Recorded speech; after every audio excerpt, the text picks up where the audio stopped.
What's up, guys? Tito here with Aloha Android. I know it's not my usual type video, and that's just because I got a lot of things going on right now. So, anyways, first I want to give a shout out to Tim for hitting me up on Snapchat with a link to something that's actually quite cool. So, I will post a link in the description of the video for you guys to actually go check out the website itself. Um, it's from PCMag.com. The article is actually where it's from, and basically, it's talking about that the chances of a T-Mobile and Sprint merger is likely to happen. This is pretty interesting. So in the article, it basically talks about Masayoshi-san, who is the president of SoftBank, which owns Sprint, recently had a meeting with President-elect Donald Trump and came out with a smile on his face. On top of that, Masayoshi-san also said that he is willing to spend half his fortune here in the U.S. market and is looking to create 50,000 new jobs. Now, the 50,000 new jobs is kind of similar to the fact that T-Mobile has 50,000 jobs under its belt. And the last time we heard that Sprint was trying to buy and merge T-Mobile, they were offering 34 billion, I believe.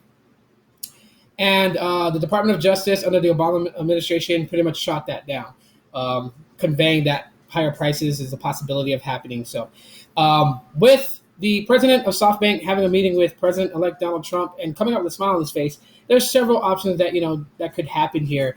But the one that is most likely to happen is the goal that Masayoshi-san has always been trying to get, and that is the acquisition of T-Mobile. Now, Deutsche Telekom, which is the parent company of T-Mobile, has wanted to sell off T-Mobile for years, even though their CEO, John Ledger, has brought T-Mobile from fourth place to third place and have won T-Mobile a bunch of awards this past year for accumulating new subscribers into T-Mobile and just offering best cellular service, getting awards like that. It's a big accomplishment for T-Mobile. And it's still surprisingly that Deutsche Telekom still wants to actually sell off T-Mobile. However, if Sprint is to acquire T-Mobile, what are some things that we want to look at here? Well, in my opinion, if this is going to happen, the one thing I would want is that they do not do a full merger. I do not want T-Mobile to shut down and T-Mobile customers pushed over to Sprint. No way. Vice versa, I wouldn't want it the other way. I wouldn't want Sprint to shut down and push everyone to T-Mobile. No way. Leave them as they are. For years, I've said that it never made sense for Boost Mobile and Virgin Mobile to exist. And then when the talk of Sprint prepaid was coming, I was always assuming that both Boost and Virgin would be absorbed into Sprint prepaid, which never happened. They ran them as separate entities, as kind of like an in-house competition, and that an in-house competition is good. But for the prepaid side, it just didn't make sense to do that. Now, but in this case, this is where that mentality would benefit from. You would have a GSM network, you would have a CDMA network, all under your belt. SoftBank would be the parent company, Sprint, T-Mobile. And one thing that they should do, if they are smart, is make it seamlessly easy to transfer from one or the other. So if you're, say, a T-Mobile customer and you don't have the best network connectivity in your area, but Sprint has a far better signal, you should easily be able to just turn in your devices from T-Mobile and grab the same devices that they currently offer on Sprint, activate a plan on Sprint with no humbug, no yada, yada, yada. Don't put up a bunch of freaking hurdles to jump over to do that. Just make it seamlessly, effortlessly easy to transfer over. That's one thing I would wish they would do. Two is that they would need to tap John Ledger as the CEO of this new adventure. And the reason why I say that is, yes, he is outspoken, he is flamboyant, he is arrogant, he talks major dirt. But look beyond that.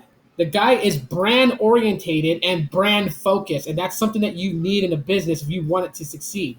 Okay, you're talking about a guy who periscopes just about every other day, and every time you see him, even on YouTube, even on social media, he is not wearing a $2,000 business suit, and he is not wearing a t-shirt and jeans. What the man is wearing is stuff related to the magenta color of T-Mobile. T-Mobile t-shirt, T-Mobile jacket, T-Mobile hat, T-Mobile Crocs, T-Mobile shoes, T-Mobile socks. This guy's, if he could probably tattoo T-Mobile on his face if he wanted to. But that's not good for business. But tap him because this guy can get it done. Look what he did.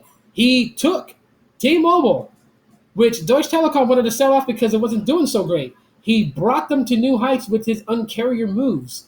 He made mobile technology something cool to look at. I mean, come on now, let's all be honest now. The T-Mobile Tuesdays and all these things that you get from T-Mobile, it's like you got a company that rocks, and rocks it does. So this guy can do it. Just imagine if they had him for Sprint.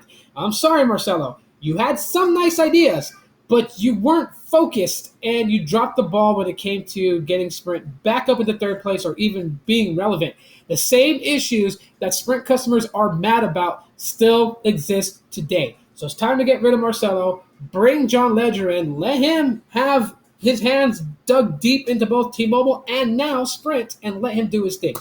Um, on top of that, you know, my only fear, I guess I'm going to move into this now. My only fear is that maybe Sprint might transition to GSM because Verizon is doing the same thing. I believe in 2019, their 3G network is going to completely shut down. So they're just going to rely on 4G. You won't have 3G on Verizon at all whatsoever. And that also means, too, that 4G LTE is technically only able to run on a GSM network. It is not CDMA compatible. That's why CDMA devices require UICC cards, which is almost identical to what a SIM card is, but it is only there just to bring the LTE connectivity signal to your handset. Nothing else, as well like a SIM card from T-Mobile and AT&T would do. So if Verizon's going that route, it could mean that maybe they're doing that because T-Mobile already has a built-out network that is continuously growing. So if you acquire T-Mobile and have its entire market, you can pretty much, if you wanted to, slowly transition your customers from a CDMA network to a GSM network, and then once everyone is moved over, shut down CDMA. Now, if they were going to do that, then the best idea they can do is leave CDMA up and running, but give that to your prepaid. Because one thing I disliked, especially at the Christmas parade, I could not broadcast on Facebook Live or Periscope because since I'm Boost Mobile and there were a lot of people there and there were a lot of Sprint customers there, obviously Sprint customers on a contract are going to get first dibs on the network connectivity over what I'm going to get. So if postpaid moves over to T-Mobile, leave prepaid on CDMA, that will make a lot of CDMA customers happy.